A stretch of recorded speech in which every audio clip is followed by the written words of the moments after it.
All right, guys, we got a couple of locks here that promise to give us an interesting experiment. I got these in a trade from Hans Christian in Germany, and these are both collector's items. These are the original boxes. They were packed very neatly in there. I pulled them out just to check them. They use the same key profile. And here's the experiment. One is a half cylinder, obviously, the other one's a dual. They use the same key profile, but they have different bidding. So it slides in, so I can use the same tensioner and hopefully the same pick for both of them, although they are keyed quite differently. So here, that leads us to the experiment. And actually, Hans Christian suggested this. He said, why don't you try to pick these? They're bidded wildly different, easy and not so easy, and then compare to see how much difference in picking resistance wild bidding can have. So let's give it a try. I'll try the easy one first, and I'll leave it up to you guys to time it. I'm going to take this and mount it in this guy. It's a new thing I got from 3D Lock Sport off of eBay. So it takes and slides in there somehow. I am not an expert on these, but I have used them a couple of times. So you slide it in. There's a flat side, so I can get this thing oriented correctly. So it slides in like that. And then you screw this dude in to kind of tension the back of it. And you'll see it start to pop out. So you can hold this in your hand, or you can clamp it up. I think I'll clamp. See how it's coming out now? So then I'll back it up a little bit till it's completely flush with the front of it. And that way we know the actuator's free.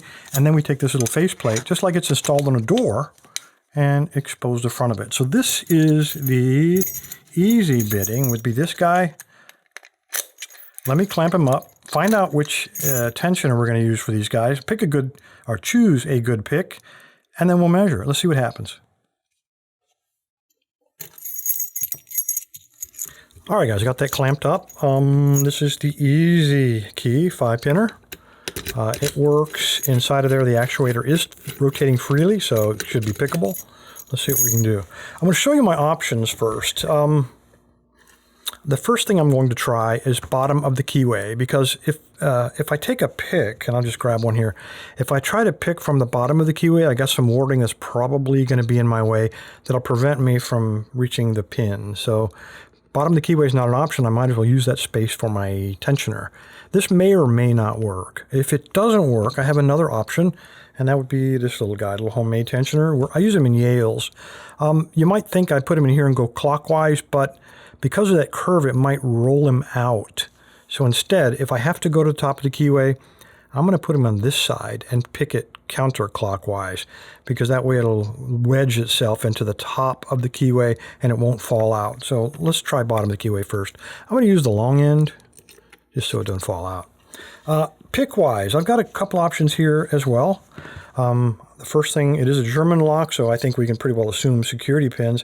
I'm going to try this guy first on both locks, just on the off chance I can rake up a fault set.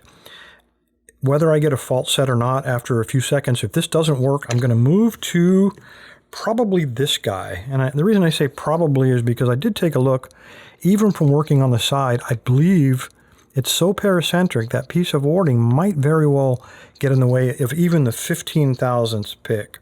So I've got another guy. Here's one of my prototypes. The pick is finished, but the handle is still a work in progress. But the pick will work, I think. It is only 12,000th, so he will fit, and it looks like even he wedges a little bit, but he does reach all the way to the top. I don't want to risk him. Let's try 15 first, since they're very common size picks. And if I break that one, I can get another one. That's from the Praxis kit. Okay, so here we go. Bottom of the keyway. Let's see if we can rake up something. So those of you who are doing the timer, you might want to start right about now. Okay, light tension. And let's see if we can just slide one in and just rotate. Come on, baby, rotate. And that was, I guess that's all you got to do, say, come on, baby, rotate, and it worked. So we got an open. Stop your timers. I don't have to go. I did not detect any. I didn't have to go to this guy, but I don't know. There may still be security pins in these guys. I really don't know, but I got a feeling we're going to find out on this next one. Let me clamp him up and see what we got. That went a lot quicker than I thought it was going to. It is a German lock, for goodness sakes. All right, it's not often one of my plans works, but hopefully it'll work on this guy, the more challenging of the two. We're going to try exactly the same thing that we did on the last one. We're going to use the same tensioner, we're going to use the same rake, and hopefully at least we get a fault set. This one probably will not be quite as easy, but who knows. All right, so those of you with timers, go ahead and start them up. Let's get this show on the road. All right. Rock him up and down, see what we got. Looking for a fault set or an open. I would take an open. Get in there. Okay, he's getting caught on something, which tells me that I didn't feel any turn on the core, but I think one of the pins is set. I must have a fault, there we go. I must have a fault set and not realize it, because there's definitely something stuck back there. So let's just abandon this guy.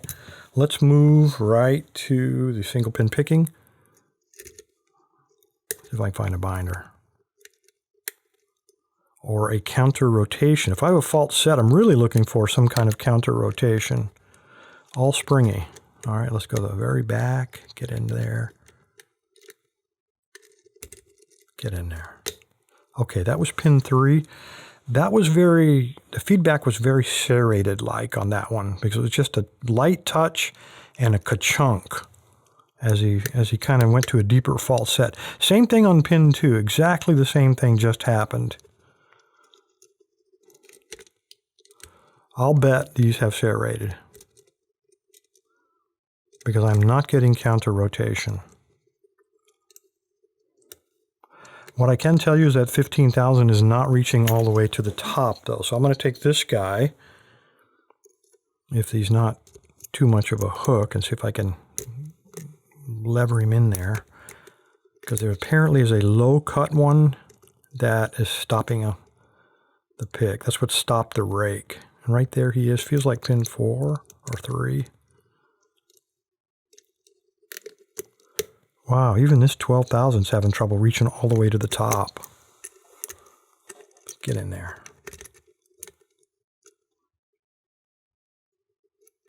Come on. I know you want to open. Let me help you. Nothing.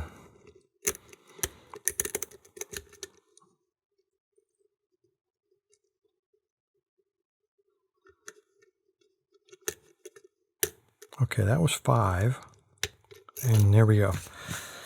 All right, I would say that definitely bidding makes a tremendous difference. I think we all knew the answer to that before we started. I just didn't realize how significant it would be. We have 2 virtually identical locks. They both use identical key profiles. The only difference, of course, is the bidding. They both came out of the same factory, same era, same everything, just different bidding. It took a lot longer. You guys can stop your clocks and put it in the comments. I'm curious how long that second one took. I tend to lose track.